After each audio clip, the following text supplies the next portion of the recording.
Do you want to know how to beat out cash offers in a bidding war? Well, it's not easy, or maybe it is. Dan is going to tell you how next on Real Estate Pro Tips.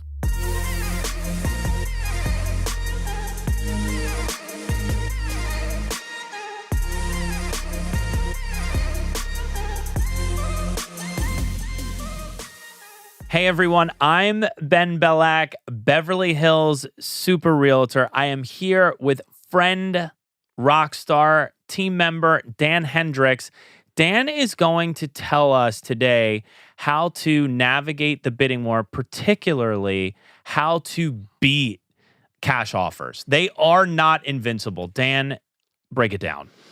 If you're going to have any chance at competing against a cash offer, the first thing you need to do is get pre-underwritten. Oh my God. You know what? That is not what I thought you were going to say there. That is not that you don't give great advice, but that's really, really good advice, because I think most of the time people would have gone to oh, you need to just write or you need to buy a gift for the listing agent. Yeah. But the pre-underwrite is brilliant. Yeah. Tell them why. Essentially, with the pre-underwriting, you're going through the entire loan contingency that you would go through in escrow up front before you even write offers, so that when you're writing an offer for a home, you can go right against cash, remove that loan contingency, and you'll be all set. So in lay terms, for those of you that aren't real estate masters like Dan, a contingency is just a fancy way of saying it's a cancellation right. And sellers are often afraid that you're going to cancel because you don't get your loan 3 weeks in. So the reason why cash is attractive is because there are no cancellation rights related to the bank. And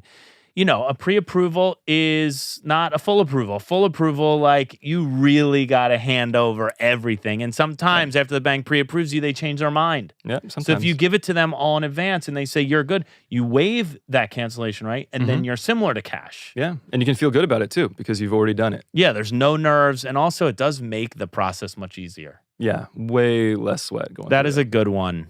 And in today's market, by the way, underwriting is really annoying. I know I can speak personally. What else? Anything else? Yeah, you can write in an escalation clause. Okay, so what does that mean? An escalation clause is a way to protect you when you're not sure where prices or offers are going. You can pick a number like 25 or 50,000 over the highest bidder. So it's a way of being really strong and compelling without overexposing yourself. Well, I want to say this too. If you're putting 20% down, $50,000 above a competing price isn't $50,000 to you exactly.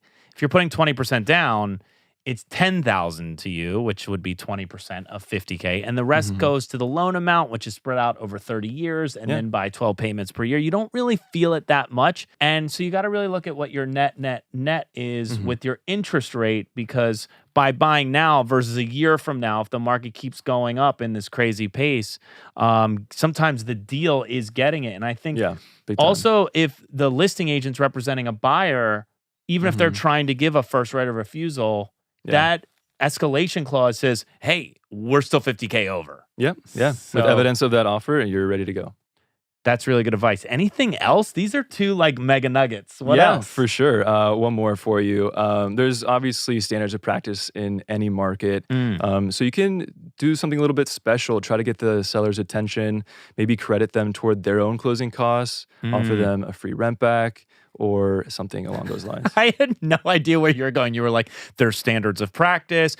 Hey, maybe send some flowers or some chocolates to the seller. I didn't know where you were going to go, but you're specifically referring to the allocation of costs. There's more than just, I can remove this contingency, I can pay more. Yeah, I'll pay for title insurance, or I'll pay for escrow, whatever it is, just as a gesture to be we want this thing. We're going to pay for it. Because in some, I think where we are, people will split escrow, whereas in other places, the seller pays for it. So just by saying hey, I know this is the standard, I'm going to go above and beyond, that's another great tip. Yeah.